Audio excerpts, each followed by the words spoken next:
How did we end up in this mess?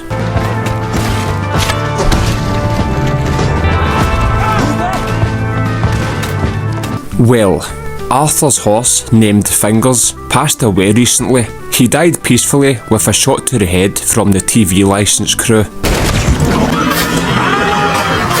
This led Arthur to have some funky town mushrooms. It made him feel positive, and he thought it was best to change his ways, to better himself, and to buy a new horse. Arthur decides in order to better himself, he has to let himself go, so he's gonna grow a beard, not cut his hair, not wash, and put on some nice fresh clean clothes. That's Arthur down in the hair tonic now, 3 a day. You know what they say about hair tonic? I don't actually know what they say. He's now bought a horse and named it Tam. Tam the fucking horse. You don't fuck with Tam. I tell Tam all about Fingers, my old alcoholic horse, and how loyal he was when he wasn't hitting the bottle. Later that night, Arthur's like, "Here boys, get into some of this. Funky town mushrooms again, lads." Leaving already, you wee scared kitty cat.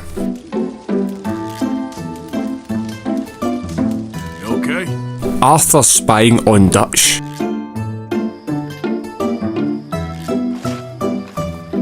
Arthur decides to go in like, "Dutch is on a vacation far away." And Dutch kicks Arthur out, then goes in again and Dutch is like, "What are you actually doing, you mad creep?" Arthur's like, "I don't like sleeping myself, can I sleep with yous?" If there's nothing you need, we can get out of here.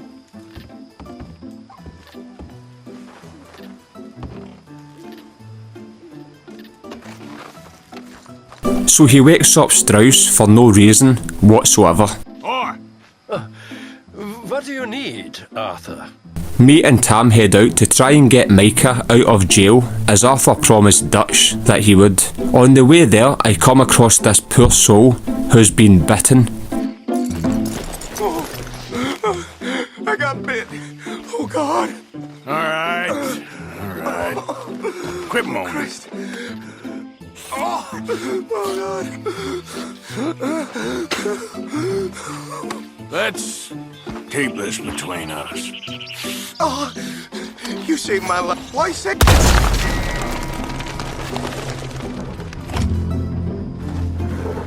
Then kill a witness. A guy needs a ride. Oh, I'm in bad sorts here. I took a little jolt and have managed to get myself hopelessly lost. But Arthur's like, Think I give a damn? Well then, and here I thought people were kind out west. then goes back and says, on second thoughts,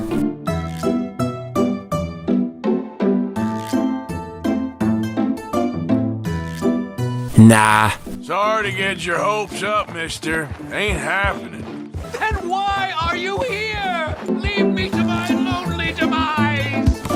Arthur's having one of his murderous urges.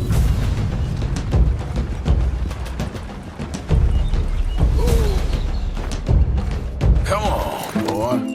That's one lucky man. Maybe there will be a documentary one day about all these killings by Arthur. He'll get a cool nickname, etc., and be up there with the greats. So I arrive at Strawberry. Arthur's asking if there's anywhere he could get a right good bacon sarnie with extra bacon and coconut sauce.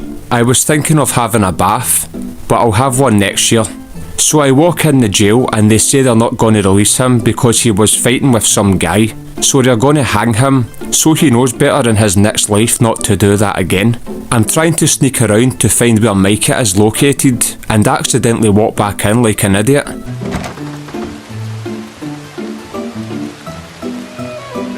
we're done here. Just get the hell out. Arthur's like, sorry boys, nothing weird going on here. I managed to find him stuck in his wee cell with the guy he was fighting with, and he's like, please get me out of here. He's done a shite and it's stinking. They don't empty the toilets in here. Arthur's winding him up, saying he's not going to help him. Micah farts and blows the wall open. All jokes aside, I break him out. Micah kills the guy Here, come on. because it's one of the O'Driscoll boys.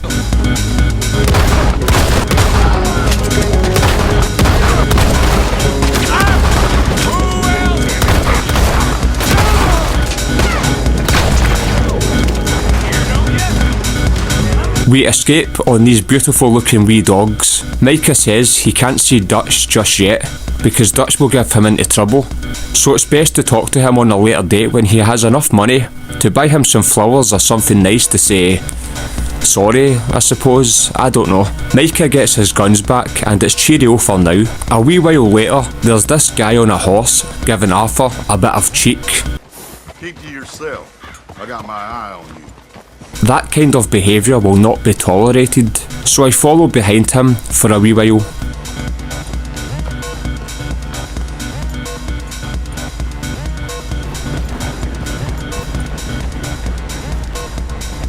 Alright. The weather is beautiful and I have a massive bounty on my head in this area.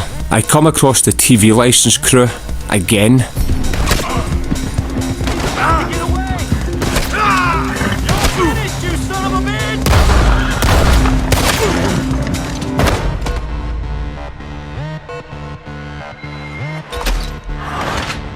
In fact, wait, that never happened. I meet up with Javier, Josiah and Mad Charles Smith. Our wee pal Sean is getting took to a federal prison by some bounty hunters. The lads are not about to let that happen, so we follow the boat Sean's on before the bounty hunters hand him over to the government. Arthur downs a bottle of bourbon and says, "Listen lads, I can't be bothered anymore. Want to just sit down and put the tunes on?" The lads are like, "Are you steaming, Arthur? Are you actually joking?" We try and sneak up on them, but it doesn't go to plan.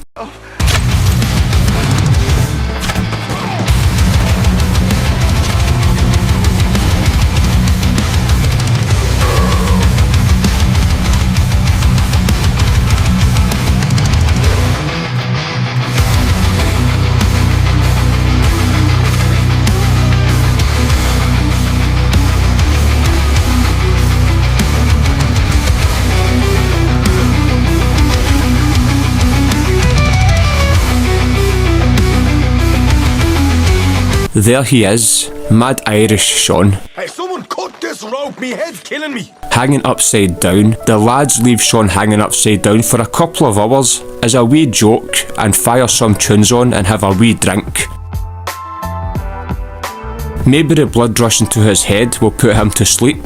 Arthur looks tired himself, steaming more like. I get a wee photo of him.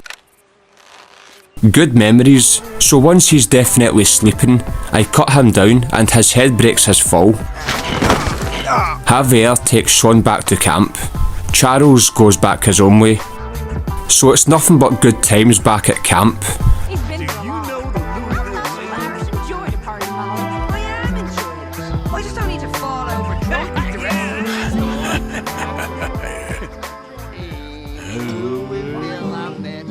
Mark, well, what I say. And she was mistress of her trade. Dutch decides to throw a wee party and asks me if I know anyone who does drop-offs. Arthur sits at the table and offers some Funky Town mushrooms. Everybody leaves. Nobody loves Arthur. Bill sits down and says, "I'll have some, mate." But Arthur's like, "Sorry, I'm not a fan of you, Bill." Good to see Reverend Swanson doing well.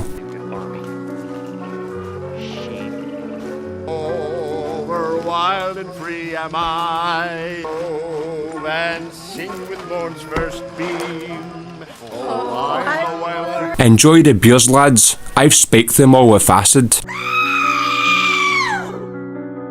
Cheers for watching. Have a good one. Take care, man.